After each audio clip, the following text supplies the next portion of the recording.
Hey you guys, it's Peter, and welcome to my channel, My So-Called Healthy Life. So are you ready for day 3 of the Dream Life Project? I am so enjoying this so far, and I am getting so many messages from people that are like, oh my God, thank you for doing this.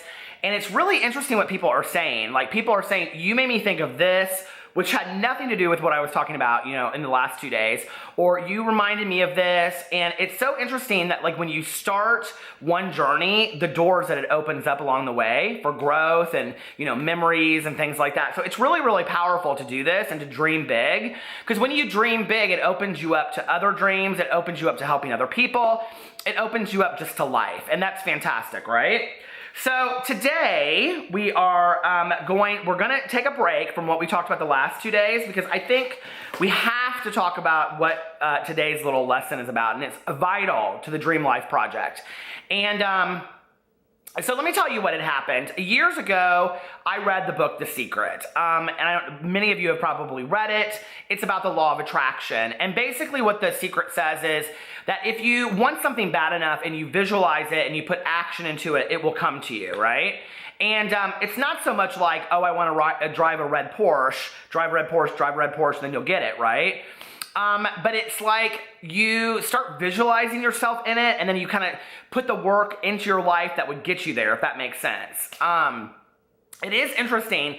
I do not drive a Porsche Cayenne, but years ago, I said to myself, like, okay, I did this list after I read The Secret, and I said, I want to drive a Porsche Cayenne, right? And the weird thing about it was, not that I got a Porsche Cayenne, because what I realized over time was that I don't need that, and that it was really more efficient for me to have a car that took less gas, and I just didn't need that, right? So I really learned this valuable lesson through it. But what was so strange was the more I thought about it, I would see Porsche Cayennes everywhere. Like, I never saw them. It was like the first year they came out, and then I saw them everywhere. It was so weird, right? So, that's basically the whole idea behind The Secret. If you want to learn more extensively about it, go check out the book. I think it's by Rhonda Byrne. There's a lot of books about the law of attraction. There are countless videos on YouTube. I actually just looked it up. The audio reading of The Secret is on there. It's like 4 hours and 24 seconds.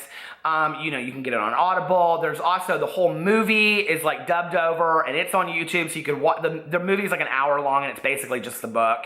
I didn't love the documentary. It's kind of like, I buy into the concept of, like, if you want something bad enough and you visualize yourself doing it, because that's what we're going to talk about today, then eventually if you put the work and the dreaming and the action and all of that stuff into it, you can have whatever you want to have. And I very, very much believe that in life, right?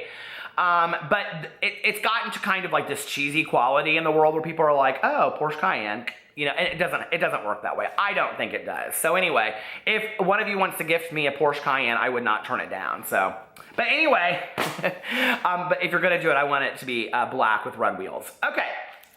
So let's get right into this, shall we? So at the time that happened, I was talking to my friend, Brittany, that I talked to you about on here the other day, and she had made a list of like 10 things that she wanted in the next couple years. Like, I think it was like 10 years or 5 years down the road. And she had made it like 2 years before. And so she was telling me about it. And I was like, yeah, I really believe that too. But, I said, Brittany, a lot of doors open for you because, you're a beautiful young lady and you're very tall and you kind of command a room when you walk in, and opportunities are there for you that wouldn't be there for me. And she said, but you're looking for different dreams than I am. So different opportunities are going to open for each of us. And I was like, well, that's true. And so we did this she was talking to me about it. I was sitting on my front porch. I'll never forget it. It was in the summer, and I was talking to her on the phone.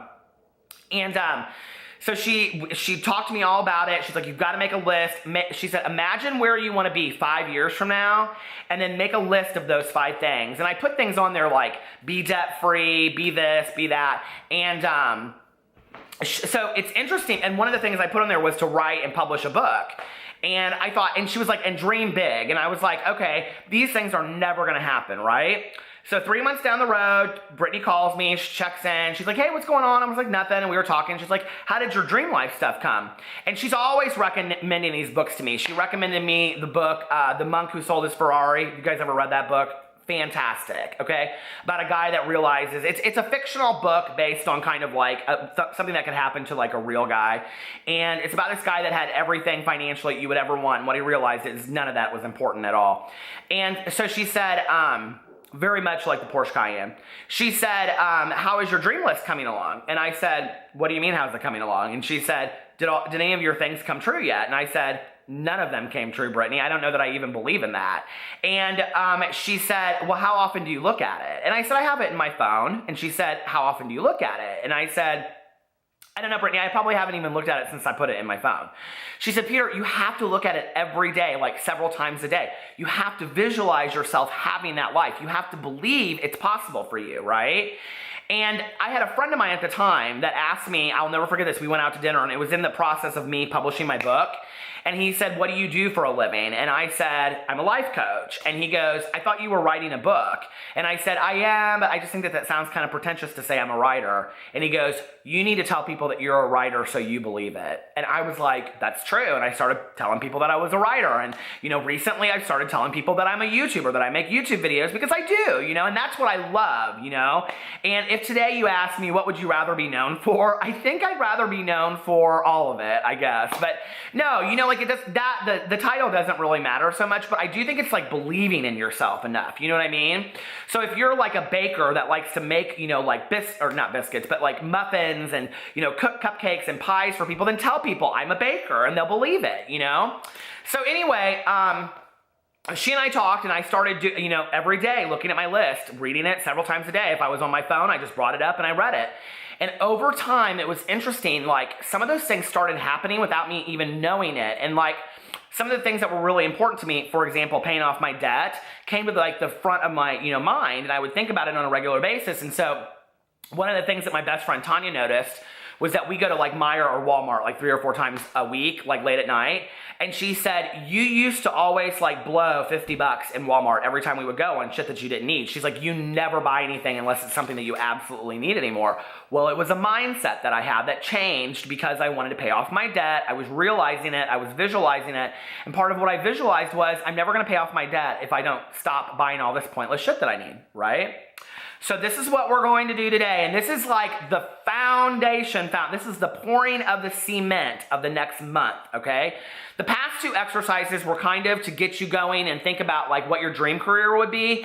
And then the fear was to take a look at what the real fears were and focus on the opposite. So if any of those, every time you're thinking about your dream life or your dream career, if any of those fears pump up, you want to go to the opposite, to the strength of what the fear was. Today's number 1 most important exercise is I want you to think about where you want to be 5 years from now, okay? I'm not somebody that says 10 or 20, 5 years, anything can be accomplished in 5 years. I really believe that. And, Adele, when she won her Grammy, she said in her acceptance speech, a year ago, I was recording this album. To think that now I'm standing up here accepting a Grammy is unbelievable. So anything can be accomplished in a year, 2 years, 5 years, right?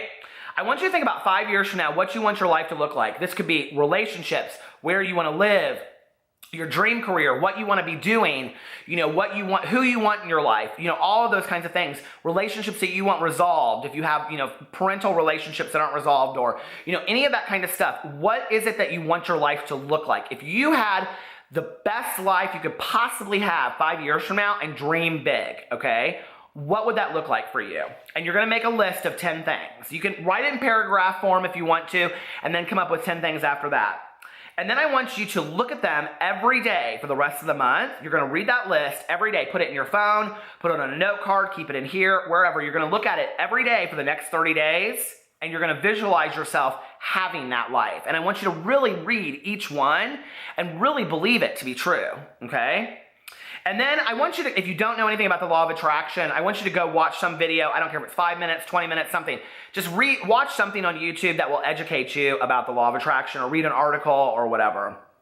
And then, of course, like every other day, you need to do your 5 bucket list items and you need to do your 10 gratitudes for the day, because we need to remember what we're thankful for, that we are so blessed to have this amazing life that we already have that will help us get to where we want to get to next. Because, 5 years from now, if you have that dream life, what do you think I'm going to say to you is the most important thing? Be grateful for this amazing life that you have, right? You worked very hard to get this life that you wanted. I will also say to you now, dream a bigger dream. Now, where do you want to be 5 years from now? Because that's pivotal is to continue to think and dream. Where do I want to be next? What do I want my life to look like? You know, like dream big, big, big, big, big, right? I really, really believe this. Life is not a dress rehearsal. We're only here for this one time that most of us will remember, you know, and I mean, unless you believe in something else, but you know, make the most of it. What do you want to get out of this without hurting people by being kind and compassionate, but most importantly, being kind and compassionate to yourself, to allowing yourself to dream big and have the best life possible. I love you guys, and I will see you tomorrow for the Dream Life Project, day 4. Bye.